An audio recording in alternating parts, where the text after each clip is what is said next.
Paul was one of the creative directors of Leo Burnett in Chicago before starting up Shots magazine and more recently becoming the editor and founder of Contagious, a magazine and a website that tracks the latest developments in digital communication. So, Paul, the digital revolution. Has the digital revolution just begun? Are we in the middle of it, or are we at the end of it? What do you think? I would say that we are in the middle of the digital revolution because there's a lot more exciting things to come. I think from a marketing perspective, what's been scary about the digital revolution is that the audience has been much more ahead, in terms of faster and more switched on than agencies and advertisers. So a case in point would be the famous Sony Bravia campaign of the bouncing balls through the streets of San Francisco, which obviously is an amazing production. And what happened there was a classic case of an advertiser that's very used to controlling its marketing, thinking, well, okay, we're going to create this beautiful ad, we're going to craft every single frame, unleash it on the focus groups, and then we will unveil it to a grateful public in the middle of a Champions League final or something. But what happened there was that the residents of San Francisco saw this fantastic, phenomenal shoot going on, wondered what the hell was happening, started taking photographs of it, talking to the crew, trying to find out what was going on.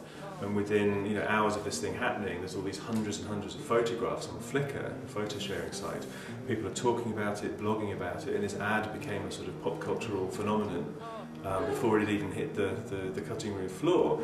And I think the agency realised then, they said that they were sort of almost taken by surprise at the reaction of the audience, but also what the audience did with that content.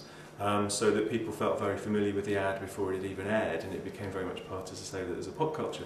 So what they did for the second instalment, which is where they took over a housing estate in Glasgow, it was about to be demolished, and they turned into this huge, great paint extravaganza. Before they made the shoot, they created a blog around the commercial. And what they did there was they said, we're not going to invade your space, but you're welcome to come and interact with ours. And they had this whole thing where they gave some clues as to where the shoot was going to be. They had links back to the previous commercial, how it was made, all that kind of stuff, behind the scenes footage. And then when it came to them actually turning up to shoot the commercial in Glasgow, there was 150 people waiting for them. They had guessed the location. There was even a very enterprising burger van, selling hot dogs to the crowd.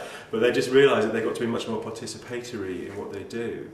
No, the brief was a simple one. We needed a third film to follow on from Balls and Paint that celebrates colour in a simple, iconic and emotional way that truly is like no other. And I think as a business we've been sort of fairly slow to sort of catch up with the digital revolution. It's not quite a digital example, but it is. There's a trend that we've been tracking, again it's emerging in the US, it's called connected products. And by that, what it means is, the perfect example is there's a company called Dole who make organic food companies, and they have this thing for their bananas where if you literally go into the Whole Foods market or whatever, buy a bunch of bananas, each one has a special code above the barcode. So when you've bought it, it's got the barcode, special code on top. You can go back online and then key in that code in, and I always feel that the brands with the best stories are the ones that win.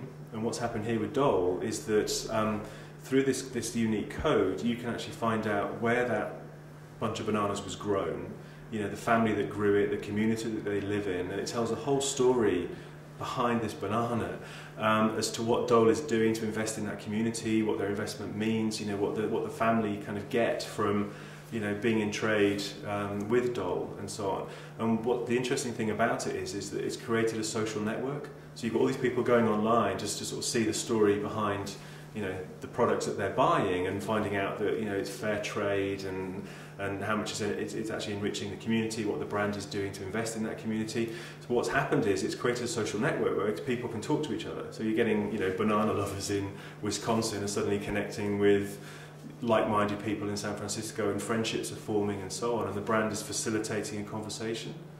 So you can see, with Dole, you can easily apply that to any product. So you think of something like, from an Arla perspective, you think of Anchor Butter, which again has got a great story to tell. So if you've got a special code or some way of attracting people to go online, and you can find out about, where the cows come from, who looks after them, their stories, the sort of beautiful surroundings that they're kept in, that whole kind of organic, free-range farming community concept, it sort of connects people, gets them interested, and also it just brings a brand to life. It's not just a sort of yellow box on a shelf in a supermarket. It's something that's got a story and a history and a personality. And that's the beauty of digital media, is it allows you to sort of tell your story in a much broader, much more connected way. I think the biggest or the best piece of advice for marketers in the digital era is to let go. To stop sort of pushing loud, aggressive, cliched, conventional advertising messages at people, and actually flip the coin. So you're actually having conversations with people. You're thinking about all the communication that you're presenting. From a simple way is looking at it from a consumer's perspective. What's in it for me?